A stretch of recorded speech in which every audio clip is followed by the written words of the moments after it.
اے یزید، کیا تیرا یہ خیال ہے کہ ہم اہل بیت پر زمین و آسمان تنگ کر کے ہم لوگوں کو اسیر اور شہر بشہر پھرا کر تو نے ہماری منزلت کو گھٹا دیا اور اپنے وقار اور عزت کو بڑھا لیا اور تقرب الہی حاصل کر لیا، اور اس بنا پر تو تکبر کی باتیں کر رہا ہے اور خوش ہے کہ اب ساری دنیا کی حکومت تیرے پاس ہے اور راستہ صاف ہو گیا ہے اور کوئی مزاحمت کرنے والا نہیں رہ گیا۔ اے یزید، اپنی بات روک، اپنے آپ میں رہ۔ شاید تو بھول گیا کہ اللہ تعالیٰ فرماتا ہے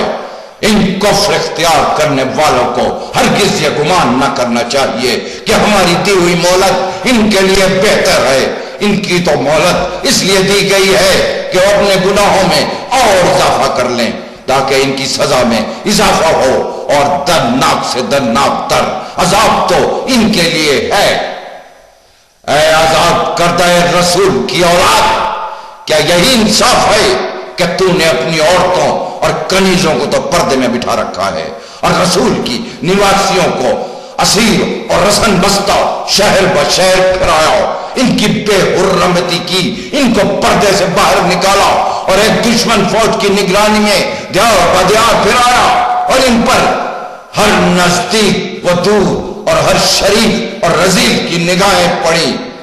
مگر واقعتاً اس کے علاوہ اور کیا امید کی جا سکتی ہے اس شخص سے جس کے بزرگوں نے ہمارے بزرگوں کے جگر چبائے ہوں مگر اسے ہضم نہ کر سکے ہوں، اور پھر منہ سے اگل دیا ہو، جس کا گوشت و پوست ہمارے شہیدوں کے خون سے نشو نما پایا ہو۔ اس سے ہم بھلائی کی کیا امید رکھیں؟ بھلا وہ شخص ہم اہل بیت سے دشمنی نکالنے میں کیوں دیر کرتا جس کے دل میں روز بدر اور روز احد سے ہی ہم لوگوں کی عداوت پل رہی ہے، جو ہم لوگوں کو ہمیشہ دشمنی کی نظر سے دیکھتا رہا۔ افسوس بجائے اس کے کہ تو اپنے جرم کا احساس کرتا اور قتل حسین کو عظیم ترین گناہ تصور کرتا، تو یہ شعر پڑھ رہا ہے کہ کاش بدر میں قتل ہونے والے ہمارے بزرگ آج ہوتے اور دیکھتے کہ ہم نے کیسا بدلہ لیا، تو وہ خوش ہو جاتے اور ہمیں شاباش کہتے۔ اے یزید، اللہ ہمیشہ تیرے ہاتھ سلامت رکھے، وہ کبھی شل نہ ہو، اور سچ ہے کہ آج تو ایسے اشعار کیوں نہ پڑھے؟ تو نے ہم اہل بیت کے کلیجے پھاڑ دیے، ہم لوگوں کی جڑ کاٹ دی، ذریت رسول کا خون بہایا اور اولاد عبد المطلب کے ستاروں کو کربلا کی زمین پر بکھیر دیا۔ اس کے بعد اپنے مرے ہوئے بزرگوں کو آواز دے رہا ہے اور تیرا خیال ہے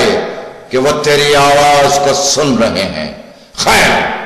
وہ دن قریب ہے کہ تو اپنے بزرگوں سے مل جائے گا، اور اس وقت تو کہے گا کہ کاش ہمارے ہاتھ شل ہو گئے ہوتے اور میں قتل حسین جیسا عظیم گناہ نہ کرتا،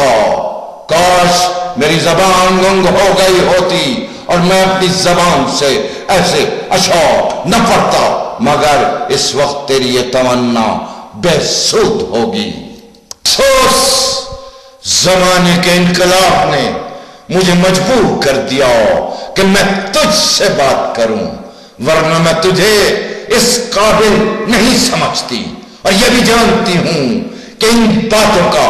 تجھ پر کوئی اثر نہیں ہوگا، لیکن ہائے کیا کروں، آنکھوں سے آنسو جاری ہیں، دل کباب ہو رہے ہیں۔ یہ عجیب حادثہ ہے کہ فوج شیطانی اور آزاد کردہ غلاموں کے ہاتھوں لشکر خدا کے عزت دار لوگ قتل ہو جائیں، ہم لوگوں کا خون ان کے ہاتھوں سے بہے، وہ ہمارا خون پیئیں، ہمارے کلیجے چبائیں، پھر ہمارے شہیدوں کی پاک و پاکیزہ لاشوں کو میدان میں بے گور و کفن چھوڑ دیں اور ان کی زیارت کو جانورانہ صحرائی آیا کریں۔ اے یزید، اگر آج تو نے ہم لوگوں کو اپنا مال غنیمت سمجھ لیا ہے تو سن لے، یہ مال غنیمت تیرے لیے باعث معذرت ہے، اور خصوصاً اس روز جس روز ان اعمال کی سزا ملے گی جو تو نے اس دار دنیا میں کیے ہیں۔ یقین کر اللہ اپنے بندوں کے ساتھ ناانصافی نہیں کرے گا۔ ہم لوگ اسی سے دادخواہ ہیں اور اسی پر بھروسہ رکھتے ہیں۔ اچھا، اب تو ہر تدبیر کر لے، ہر چال چل لے،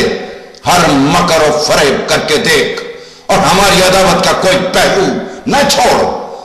مگر خدا کی قسم ان سب کے باوجود تو ہمارے ذکر کو نہیں مٹا سکتا، ہم سے وہی وہ الہام کے رابطے کو نہیں توڑ سکتا، تو ہمارے مقصد کی بلندی تک نہیں پہنچ سکتا،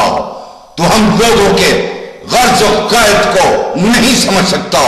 اور اسی کے ساتھ تو اپنے دامن سے اپنے رسوا کن کردار کا دباؤ نہیں چھڑا سکتا۔ سن لے،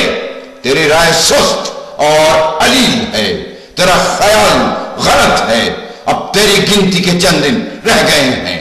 تیرا جتھا بکھرنے والا ہے، تیرا زمانہ ختم ہونے والا ہے، خاص کر اس دن کو یاد کر جب حق کا منادی ندا دے گا کہ ظالموں پر اللہ کی لعنت ہو۔ اس خدا کا شکر کہ جس نے ہم لوگوں کی ابتدا سعادت سے کی اور خاتمہ شہادت پر کیا۔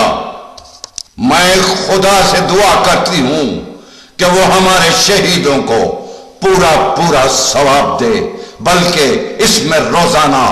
اضافہ کرتا رہے، اور ان شہیدوں کا نائب ہم لوگوں میں سدا موجود رہے، اور اپنے فضل و احسان کو ہم لوگوں پر ہمیشہ قائم و دائم رکھے۔ ہر امر میں